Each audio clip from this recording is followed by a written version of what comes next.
Imagine getting paid just for sharing your thoughts on products and services you use every day. With Survey Junkie, it's that simple. Click on the link in the video description to discover how you can start earning today by taking surveys. Looking back, it was probably when I started checking how many grams of carbohydrates were in red onions and broccoli that my eating disorder began. I say eating disorder now, but, of course, as a man, I didn't think of it as that at the time. It was just cutting weight. I was 22 and had signed up for my first white-collar boxing match. Even though the weight classes were loose and barely enforced, I was determined to get into the best shape of my life, which I believed meant getting down from my natural weight of 90 kilograms to 80 kilograms.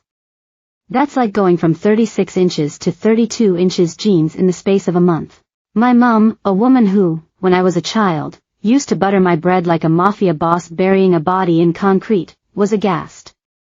But her protestations over my unnaturally low weight only strengthened my resolve to be as shredded as humanly possible for 3 2-minute rounds of novice boxing, held in a Holiday Inn off a ring road outside Norwich. Which I lost. She was, of course, entirely right, as mums invariably end up being. A man brow furrowing over the nutritional value of a bag of onions under the unholy hum of Tesco Express fluorescent lighting might, to some, hint at a sense of control. He is only concerned about what exactly he is putting into his body, after all.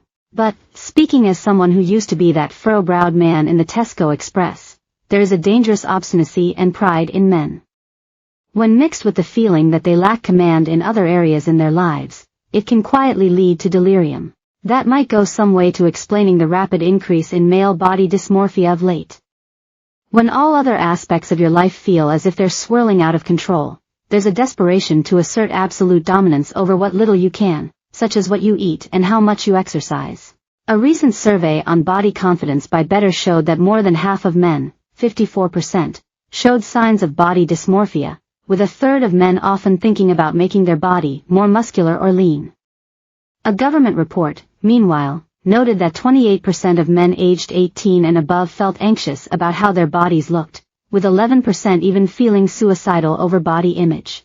Growing up as a generic cishet man in the 90s and early 2000s, I only understood concepts such as body dysmorphia and eating disorders through the prism of women's magazines such as Heat or Cosmopolitan. And I only read them because my sister or girlfriend left them around, I swear. Sure, there was Men's Health magazine and Arnold Schwarzenegger films. But while women seemed to be drip-fed a simmering desperation about themselves as if they were undergoing the Ludovico technique, the pressure of the latest diet or the quickest way to get a summer body were concepts that bounced off my head like a tennis ball. Now social media wriggles freely in our collective consciousness like a family of roundworms. I am a lot more aware of loads of useless information and people I never thought or cared about before. The other day I was lurking on X and saw an article commenting on how American football star Travis Kelce, probably in the top 0.5% of fittest and strongest people on the planet, had a dad bod, because there was some pics of him on holiday in which he didn't look like a condom full of walnuts, to quote the late Clive James on Schwarzenegger.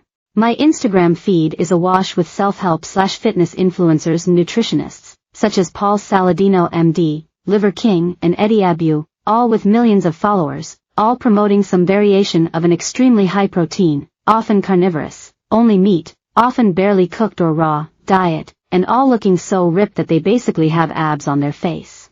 And that is the thing about being a proud, oblivious man.